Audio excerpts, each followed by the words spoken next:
Once again welcome back to KC's classes. KC's ക്ലാസ്സസിന്റെ മറ്റൊരു പുതിയ വീഡിയോയിലേക്ക് എല്ലാവർക്കും സ്വാഗതം. This is Kiran CS. Sreenarayana open university MCOM first സെമസ്റ്ററിലെ അസൈൻമെന്റ്സ് ഓരോ സബ്ജക്റ്റിന്റെയും എങ്ങനെ പ്രിപ്പയർ ചെയ്യണം. നമുക്ക് 2 സെറ്റ് അസൈൻമെന്റ്സ് ആണ് വരുന്നത്, ഡിസ്ക്രിപ്റ്റീവും അനലറ്റിക്കൽ ആയിട്ടുള്ളതും. സോ ഓരോ സെറ്റിലും ഏറ്റവും നല്ലത് സെലക്ട് ചെയ്ത് സജസ്റ്റ് ചെയ്യാൻ ഒരുപാട് കുട്ടികൾ പറഞ്ഞാണ്. സോ ആ ഒരു കാര്യം 2 സെറ്റിലും ഏറ്റവും ബെസ്റ്റ് സെലക്ട് ചെയ്യുന്നത്, അതിൻ്റെ ഒരു സജഷൻ, ഇതൊക്കെ ഇൻക്ലൂഡ് ചെയ്തിട്ടുള്ള വീഡിയോ ആണ് നമ്മൾ ഇപ്പോൾ ചെയ്തുകൊണ്ടിരിക്കുന്നത്. ഓൾറെഡി ഫസ്റ്റ് സെമസ്റ്റർ MCOMലെ ഏറ്റവും ഇമ്പോർട്ടൻ്റ് ആയിട്ടുള്ള പ്രോബ്ലം പേപ്പർ പ്രാക്ടിക്കൽ ടാക്സേഷൻ്റെ വീഡിയോ നമ്മൾ അപ്ലോഡ് ചെയ്ത് കഴിഞ്ഞിട്ടുള്ളതാണ്. കാണാത്തവരുണ്ടെങ്കിൽ കാണാം. അസൈൻമെന്റ് എഴുതുമ്പോൾ വളരെ യൂസ്ഫുൾ ആയിരിക്കും. നെക്സ്റ്റ് ഈ ഒരു വീഡിയോയിൽ ഏറ്റവും ഇമ്പോർട്ടൻ്റ് ആയിട്ടുള്ള മറ്റൊരു സബ്ജക്റ്റ് ആണ് legal aspects of business. So ഈ ഒരു സബ്ജക്റ്റിന്റെ ഡീറ്റെയിൽസിലോട്ടാണ് നമ്മൾ പോകുന്നത്. വീഡിയോയിലോട്ട് പോണേക്കാൾ മുമ്പ് പറയാനുള്ളത്, നമ്മുടെ സ്ഥാപനം Sreenarayana open university BCom BBA MCOM ഈ 3 കോഴ്സസിനും ഓൺലൈനായിട്ട് കോച്ചിങ് പ്രൊവൈഡ് ചെയ്യുന്നുണ്ട്. MCOMലെ 5 പേപ്പേഴ്സിനും നമ്മൾ ഫസ്റ്റ് സെമസ്റ്ററിലെ ഓൺലൈൻ ക്ലാസ്സസ് പ്രൊവൈഡ് ചെയ്യുന്നുണ്ട്. ലൈവ് ക്ലാസ് ഗൂഗിൾ മീറ്റിലൂടെ വരും, അതിൻ്റെ റെക്കോർഡും ആക്സസ് ചെയ്യാം. ഇതിന് അസൈൻമെന്റ് സപ്പോർട്ട് നമ്മൾ പ്രൊവൈഡ് ചെയ്യുന്നുണ്ട്. സോ നമ്മുടെ ക്ലാസ്സിൽ ജോയിൻ ചെയ്ത് പഠിച്ച് നല്ല മാർക്ക് മേടിക്കാൻ താല്പര്യമുള്ള കുട്ടികൾക്ക് ഡിസ്ക്രിപ്ഷൻ ബോക്സിലുള്ള എൻ്റെ വാട്സപ്പ് നമ്പറിൽ കോൺടാക്ട് ചെയ്യാം, ക്ലാസ്സസ് ആക്സസ് ചെയ്യാം. ഇതുവരെയുള്ള നമ്മുടെ റിസൾട്ട്സ് ഒക്കെ സൂപ്പർ റിസൾട്ട്സ് ആണ് കേട്ടോ. ഓക്കെ, സോ നമുക്ക് എന്തെങ്കിലും ഡീറ്റെയിൽസിലോട്ട് പോകാം. ഇതാണ് നമ്മുടെ ലീഗൽ ആസ്പെക്ട്സ് ഓഫ് ബിസിനസ് എന്ന് പറയുന്ന സബ്ജക്റ്റ്. ലോ പേപ്പറാണ്. ബിസിനസ് ലോ എന്ന് പറയാം. അതിൻ്റെ ഡിഫറെൻ്റ് ആസ്പെക്ട്സ് ആണ് നമുക്ക് ഈ ഒരു സബ്ജക്റ്റിൽ പഠിക്കാനുള്ള. സോ 2 സെറ്റ് അസൈൻമെൻറ്റ്സ് ആണ് നമുക്ക്. സോ ഇതിൽ ഫസ്റ്റ് സെറ്റ് ഡിസ്ക്രിപ്റ്റീവ്. അതിൽ നമുക്കറിയാം, ഏതെങ്കിലും ഒരു ചോദ്യം, 5 എണ്ണത്തിൽ ഒരു ചോദ്യം സെലക്ട് ചെയ്യുക. Maximum 15 mark, within 7 to 10 pages.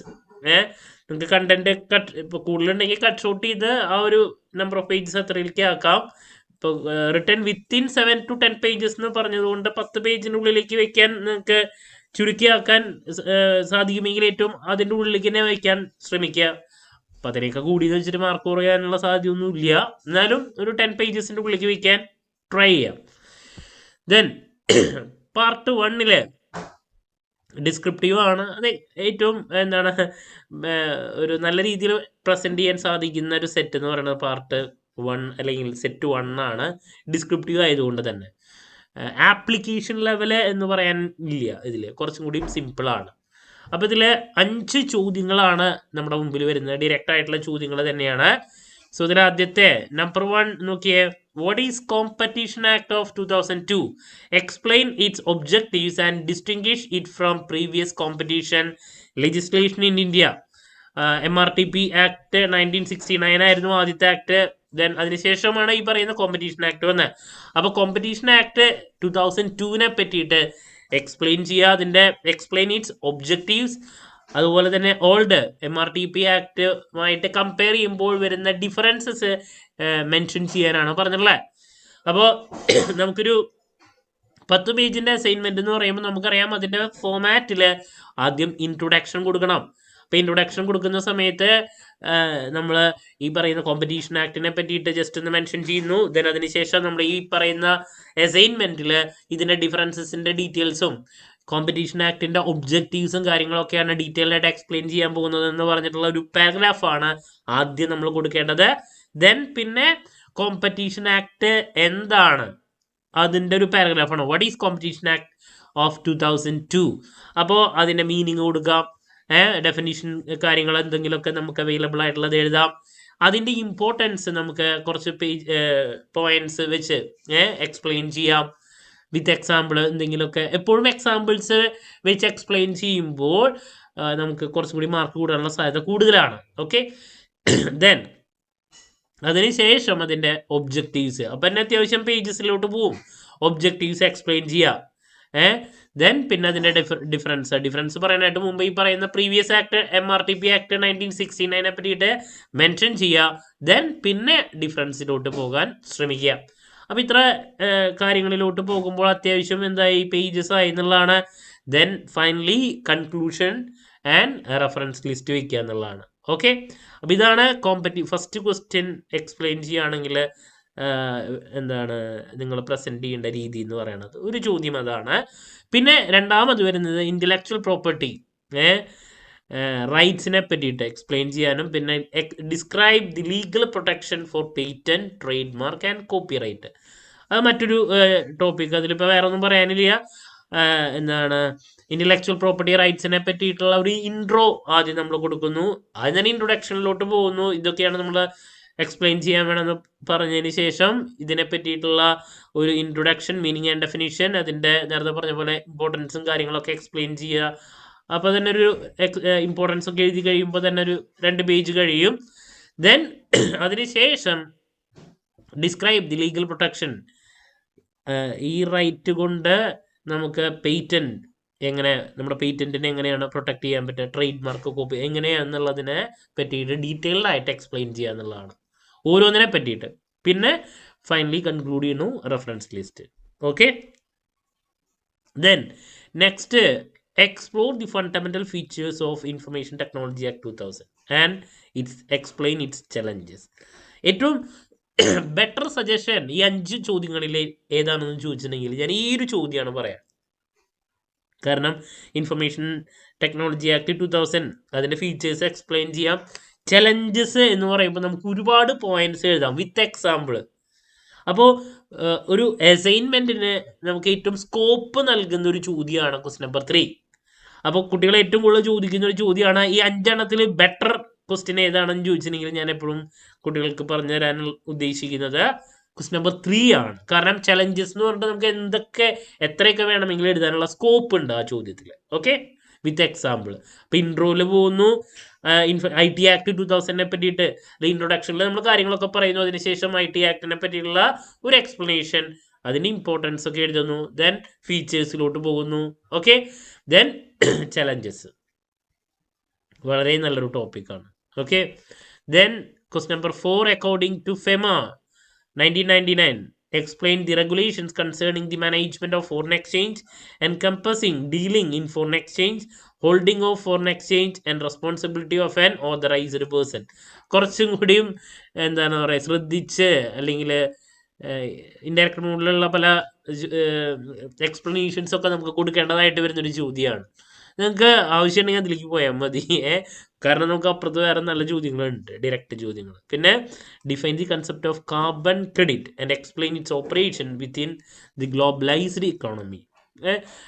എക്സ്പ്ലനേഷനുള്ള scope കുറവാണെങ്കിൽ ചോദ്യത്തിൽ എന്താണ് കൺസെപ്റ്റ് എന്ന് പറയാം.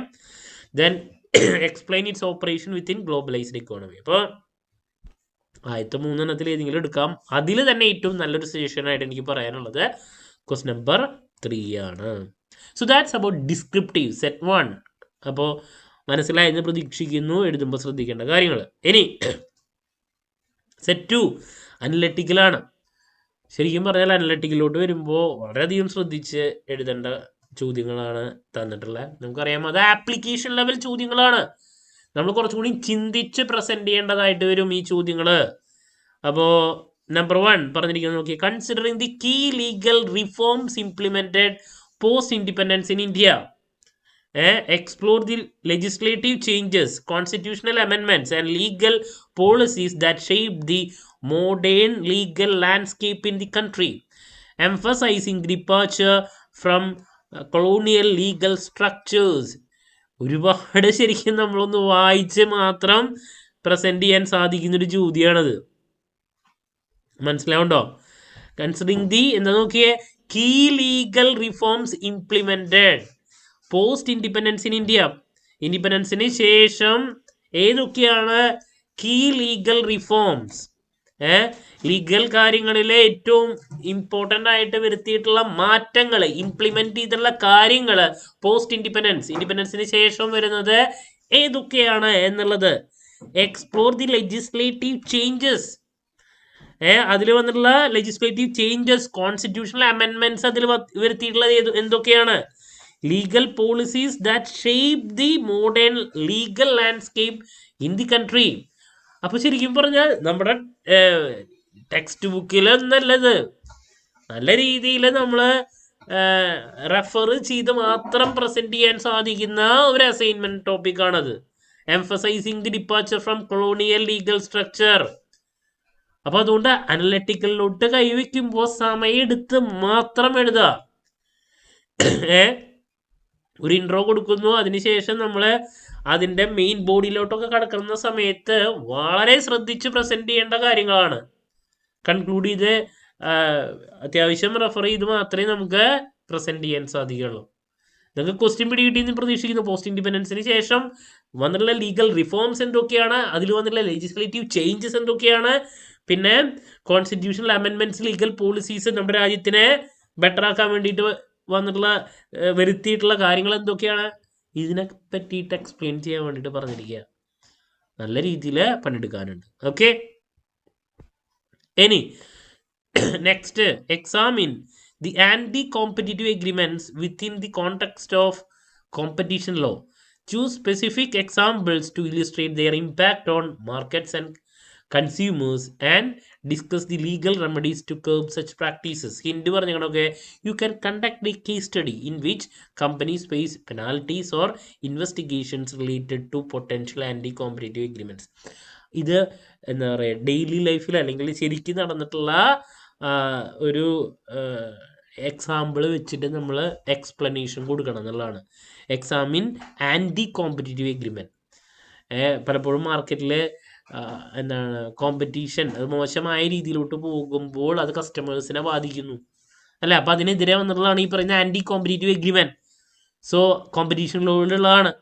So examine anti competitive agreement within the context of competition law. Competition ലോയിൽ ഈ പറയുന്ന ആൻറ്റി കോമ്പറ്റീറ്റീവ് എഗ്രിമെന്റ്സിനെ പറ്റിയിട്ട് പറഞ്ഞിട്ടുള്ളത് ഡീറ്റെയിൽ ആയിട്ട് എക്സ്പ്ലെയിൻ ചെയ്യണം. Then choose specific example to illustrate their impact on market. മാർക്കറ്റിൽ ഈ പറയുന്ന എഗ്രിമെന്റിന്റെ ഇമ്പാക്ട് എങ്ങനെയാണ് കൺസ്യൂമേഴ്സിനും, and discuss the legal remedial to curb such practices.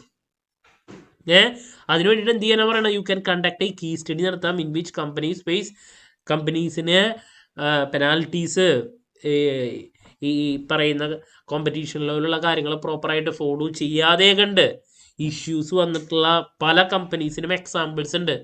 അപ്പോൾ അതിൻ്റെ ആ കമ്പനീസിൻ്റെ ഡീറ്റെയിൽസ് വെച്ചിട്ട് ഒരു കേസ് സ്റ്റഡി നടത്തി നിങ്ങൾക്കിത് എക്സാമ്പിൾ ഇതിൽ അറ്റാച്ച് ചെയ്ത് പ്രസൻറ്റ് ചെയ്യാം എന്നുള്ളതാണ്.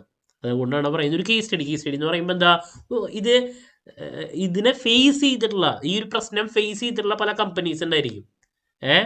അത് ഏതൊക്കെയാണെന്ന് മനസ്സിലാക്കിയ അവരുടെ ഡീറ്റെയിൽസ് എടുക്കുക, അവർ ഫേസ് ചെയ്തിട്ടുള്ള കാര്യങ്ങൾ എന്തൊക്കെയാണ്, മാർക്കറ്റിൽ ഉണ്ടാക്കിയിട്ടുള്ള ഇമ്പാക്ട്സ് എന്തൊക്കെയാണ്, ദെൻ അത് ഡീറ്റെയിൽഡായിട്ട് അവർ എത്ര പെനാൽറ്റി ഇതിൻ്റെ ഭാഗമായിട്ട് അടയ്ക്കേണ്ടതായിട്ട് വന്നിട്ടുണ്ട്, റെമഡിയൽ മെഷേഴ്സും കാര്യങ്ങളൊക്കെ പറഞ്ഞിട്ടില്ലേ. അപ്പോൾ അതുകൊണ്ടാണ് ഒരു കേസ് സ്റ്റഡി തന്നെ എടുക്കാൻ പറയുന്നത്. അപ്പോൾ റിയൽ എക്സാമ്പിൾസ് വെച്ച് എക്സ്പ്ലെയിൻ ചെയ്യണം. ഓക്കെ, പണിയുണ്ട്.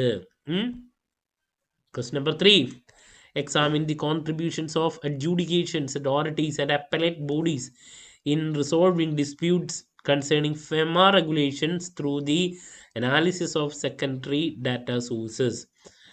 Hint, explore landmark cases and their impact on the enforcement and complaints of foreign exchange law. For instance, considering review scholarly articles, legal analysis and regulatory reports to gather insights into historical context and outcomes of key cases. നല്ല പണിയുള്ളതാണ്. എന്താ question? Examine the contributions of adjudication authorities and appellate bodies in resolving disputes concerning FEMA. ഫെമയുടെ റെഗുലേഷൻസിൻ്റെ കാര്യങ്ങളൊക്കെ detailed ആയിട്ട്, അതിൻ്റെ contributions എന്തൊക്കെയാണെന്നുള്ളത് detailed ആയിട്ട് examine ചെയ്യാനാണ് പറഞ്ഞിരിക്കുന്നത്. Regulations through the analysis of secondary data sources. നമുക്ക് available ആയിട്ടുള്ള സെക്കൻഡറി ഓൾറെഡി പബ്ലിഷ്ഡ് അല്ലേ articles ഉണ്ടായിരിക്കും, അത് നമ്മൾ പറഞ്ഞിട്ടുണ്ട്, സ്കോളർലി ആർട്ടിക്കിൾസ്. അതിൻ്റെ ബേസിൽ നമ്മൾ എന്ത് ചെയ്യുക, ഒരു അനാലിസിസ് നടത്തി പ്രസൻറ്റ് ചെയ്യാനാണ് പറഞ്ഞിരിക്കുന്നത് with the help of secondary data sources. അവിടെയും നല്ല റെഫറൻസ് വേണ്ടതായിട്ടുണ്ട്. Question number 4. Describe the jurisdiction and functioning of the National Green Tribunal. Evaluate its role of environmental protection and resolving environmental dispute, citing relevant cases and decision from the past 5 year. 19-24 വരെയുള്ള. You can consider specific cases made by companies in India. National green ട്രൈബ്യൂണലിൻ്റെ ഫങ്ഷൻസും then അതിൻ്റെ റോളും കാര്യങ്ങളൊക്കെ last 5 ഇയേഴ്സിൽ വന്നിട്ടുള്ള cases ഒക്കെ എടുത്ത് explain ചെയ്യാൻ പറഞ്ഞിരിക്കുകയാണ്. Then question number 5. Imagine you have started an organization in India and now you wish to establish contract with individuals and organization outside the country. You have recently learned about the possibility of online contracts and their associated benefits, but some questions have arisen. What are the main difficulties in enforcing online contracts between people in different countries? What laws and agreements exist to handle these situations? How efficient are they? How can we facilitate increased trust and enforcement of online contract? Prepare a detailed report addressing the above question. നല്ല പണിയാണ്. നമ്മൾ ഒരു സ്ഥാപനം start ചെയ്യാനും പുറമേ ഉള്ള companies ആയിട്ടുള്ള എഗ്രിമെൻറ്റിനൊക്കെ താല്പര്യപ്പെടുന്നു എങ്കിൽ നമ്മളവിടെ ഫേസ് ചെയ്യുന്ന ലീഗലി നമ്മൾ അറിഞ്ഞിരിക്കേണ്ടതും നമ്മൾ ഫുൾഫിൽ ചെയ്യേണ്ടതും നമ്മൾ പല ലൈസൻസിലോട്ട് പോകേണ്ടതായിട്ട് എടുക്കേണ്ടതായിട്ട് വരും. നമ്മൾ എന്തൊക്കെ അറിഞ്ഞിരിക്കണം, അങ്ങനെ ഈ പറഞ്ഞുള്ള ചോദ്യങ്ങൾക്കൊക്കെയുള്ള മറുപടി നമ്മളവിടെ കൊടുക്കാൻ പറഞ്ഞിരിക്കുക. അതാണ് മറ്റൊരു ചോദ്യം. അപ്പോൾ ഈ 5 എണ്ണത്തിൽ സിമ്പിളാണോ എന്ന് ചോദിച്ചിട്ടുണ്ടെങ്കിൽ എന്താണ് കുഴപ്പമില്ലാത്ത ചോദ്യം എന്ന് പറഞ്ഞിട്ടുണ്ടെങ്കിൽ നമുക്ക് റെഫറൻസ് വേണം, റെഫർ ചെയ്തിട്ടും നമുക്ക് എഴുതാൻ പറ്റുന്നൊരു ചോദ്യം ഈ പറഞ്ഞ ആദ്യത്തെ ഉണ്ട്. ബട്ട് അതിനേക്കാൾ കുറച്ചും കൂടി നല്ല ക്വസ്റ്റ്യൻ വായിക്കാനും കാര്യങ്ങളൊക്കെ ഉണ്ട്. ഒരു ബെറ്റർ ചോദ്യം ഏതെന്ന് ചോദിച്ചിട്ടുണ്ടെങ്കിൽ ക്വസ്റ്റ്യൻ നമ്പർ 4 ആണ്. അത് നാഷണൽ ഗ്രീൻ ട്രൈബ്യൂണലിനെ പറ്റിയിട്ട് എഴുതാനും പിന്നെ അതിൻ്റെ റോളും കാര്യങ്ങളൊക്കെ പിന്നെ ലാസ്റ്റ് 5 ഇയേഴ്സിൻ്റെ കേസസൊക്കെയാണ് പറഞ്ഞിരിക്കുന്നത്. ഓക്കെ, അപ്പോൾ ഞാൻ സജസ്റ്റ് ചെയ്യുകയാണെങ്കിൽ ഈ പറയുന്ന 5 എണ്ണത്തിലെ ഒരു ബെറ്റർ സജഷൻ എന്ന് പറയുന്നത് ഇതാണ്. നമുക്ക് ഒരുപാട് റെഫർ ചെയ്തിട്ട് മാത്രമേ ഇതിൽ അനലറ്റിക്കലുള്ള ഏത് ചോദ്യങ്ങൾക്ക് നല്ല റെഫറൻസ് വേണ്ടതായിട്ടുണ്ട്. ഓക്കെ, സോ ഞാൻ സജസ്റ്റ് ചെയ്യുക ക്വസ്റ്റ്യൻ നമ്പർ 4 ആണ്.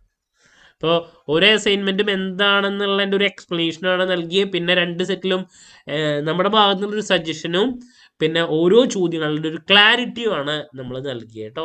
അപ്പോൾ ഏറ്റവും ബെറ്റർ വൺ എപ്പോഴും സെലക്ട് ചെയ്ത് പ്രസൻറ്റ് ചെയ്യാൻ ശ്രമിക്കുക. നമുക്ക് അധികം സമയം കളയാനില്ല, but at the same time select ചെയ്ത് പ്രസൻറ്റ് ചെയ്തത് അതിൽ നിന്ന് നമുക്ക് നല്ല മാർക്കും വേണം. Okay, so that's about legal aspects of ബിസിനസ്സിൻ്റെ ഡീറ്റെയിൽസ്. ഇനി നെക്സ്റ്റ് ബാക്കിയുള്ള 3 പേപ്പേഴ്സിൻ്റെയും ഇതുപോലെയുള്ള സജഷൻസും കാര്യങ്ങളൊക്കെ ആയിട്ട് എത്രയും പെട്ടെന്ന് തന്നെ നിങ്ങളുടെ മുമ്പിൽ എത്താമെന്നുള്ള പ്രതീക്ഷയോടെ നിർത്തുന്നു. This is Kiran CS signing off. Have a nice day. Thank U.